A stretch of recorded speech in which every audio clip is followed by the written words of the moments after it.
Iran possesses the potential to emerge as one of the globe's most prosperous and influential economies within a decade, given the opportunity.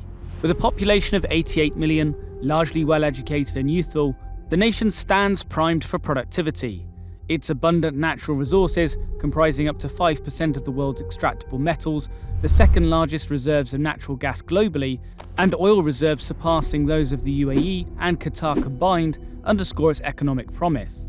Positioned strategically between Asia and Europe, with convenient access to international waters, Iran boasts an advantageous geographical location. Moreover, its capacity for rapid infrastructure development is notable. This video highlights Iran's potential as an emerging market due to its abundant resources, educated workforce, and access to capital, with the possibility of rivaling major economies. However, despite these advantages, Iran's current economic performance falls short, with a GDP comparable to smaller nations and limited concern for citizen welfare by its leadership. This failure extends beyond neglecting the populace to an inability to generate wealth even for the ruling elite. So how did Iran go from one of the fastest growing economies in the world to economic failure? It is today. Will it ever be able to live up to its full economic potential? And finally, why might its leadership not want it to? The Iranian Revolution of 1979 marked a significant shift in Iran's economy, transitioning from a monarch to an Islamic republic. Despite prior economic stability and growth, the revolution disrupted this trajectory. Conflict with Iraq from 1980 to 1988 absorbed the economy, leading to extensive state control and nationalization of industries. Additionally, assets of individuals not aligned with the new regime were confiscated and transferred to organizations established during the monarchy, perpetuating economic upheaval. The ARDS, originally conceived as independent trusts to deliver social services to Iran's most impoverished, have evolved into vast entities, exerting significant control over the nation's industries. Enjoying government funding and exemption from taxation and financial record keeping, these organizations operate with unparalleled autonomy, reporting directly to Iran's supreme leader. Responsible for a substantial portion of Iran's economic output and employing a notable fraction of its workforce, ARDS wield considerable influence while operating clandestinely. Iran's ARDS have transformed into tools for corruption, prioritizing governmental control over efficient industry management. Despite numerous ventures operating at a loss, their focus shifts towards consolidating authority over the populace, making dissent riskier and bolstering the regime's grip on power. This monopolistic behavior stifles competition, deters foreign investment, and exacerbates corruption, hampering economic growth. Unlike other oil-rich nations like the UAE and Saudi Arabia, Iran has made limited efforts to diversify its economy beyond heavy reliance on oil exports. With countries like the UAE, Qatar, and Saudi Arabia attract international businesses and tourists, fostering economic diversification, Iran's leadership shows little interest in broader prosperity. The entrenched control benefits a privileged few, often residing abroad and prioritizing personal gain over national development. Iran's financially strained population is less likely to demand higher wages, enabling state-run enterprises like oil corporations and ARDS to maintain profitability, discouraging economic reform that threatens entrenched control over vast oil supplies. This inertia towards development is reinforced by a desire to protect existing power structures, even at the expense of broader prosperity and potential political activism. Many of these systems are deeply ingrained in Iran's theocratic structure, intertwining religion with governance. Despite popularity for providing employment and social services, systems like ARDS lack oversight and have faced controversy, including allegations of funding militant groups abroad. Additionally, Iran faces external pressures, particularly through sanctions motivated by political, military, or social factors, unlike regular trade restrictions.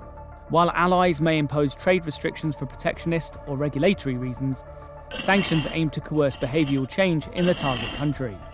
Sanctions vary in severity, ranging from limited trade embargoes to comprehensive blockades of imports, exports, and financial transactions, often accompanied by asset seizures. The overarching objective is to debilitate the target's economy, compelling compliance with international demands or impeding their military endeavors. Sanctions wield significant influence by pressuring targeted nations to comply or face internal dissent due to declining living standards.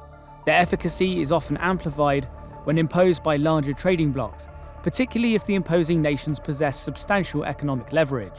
The USA, as a global economic powerhouse, holds considerable sway in enforcing sanctions, leveraging control over payment networks and the world's reserve currency. Its ability to rally allies to adopt similar sanctions further compounds the pressure on targeted nations. This was evident in the aftermath of the Russian invasion of Ukraine, where numerous countries imposed sanctions on Russian entities and individuals. Iran, too, has been subjected to a series of sanctions, primarily led by the USA, since the early days of its new government following the 1979 revolution. The Iranian hostage crisis, precipitated by the takeover of the US embassy in Tehran, led to a trade embargo and the seizure of foreign assets totaling $8.1 billion. Notably, the lifting of sanctions became a pivotal negotiating point for the eventual release of the hostages after 444 days. Iran has faced a cycle of sanctions being imposed and lifted, gradually leading to increased isolation from the West. These sanctions stem from Iran's support for restricted groups, violations of agreements on nuclear and ballistic missile development, and allegations of human rights abuses. As the most heavily sanctioned country globally, before the Russian invasion of Ukraine, Iran's economic potential has been severely hindered. The fluctuating nature of sanctions perpetuates economic uncertainty, stifling growth through recurrent disruptions in global trade and investment. This isolation from global trade and technology exchange poses a significant threat to Iran's economy, despite its potential to emerge as an economic powerhouse. Despite reaching a GDP of $644 billion in 2012, sanctions have impeded Iran's progress, resulting in a cycle of stagnation and missed opportunities for prosperity. Over the past decade, Iran's GDP has halved due to challenges including Western sanctions, corruption, inefficient banking, and unfair competition. Despite easing sanctions and agreements on nuclear development, obstacles persisted, including gender disparities. Despite these challenges, Iran rose to become the 15th largest economy, but now ranks 41st. With abundant resources and investor interest, Iran has the potential to match regional peers in per capita output, potentially elevating its GDP to $5 or $6 trillion. However, authoritarian regimes may prioritize centralized power over the populace's quality of life. While perpetual growth has critiques, broader sharing in economic gains typically benefits society as a whole.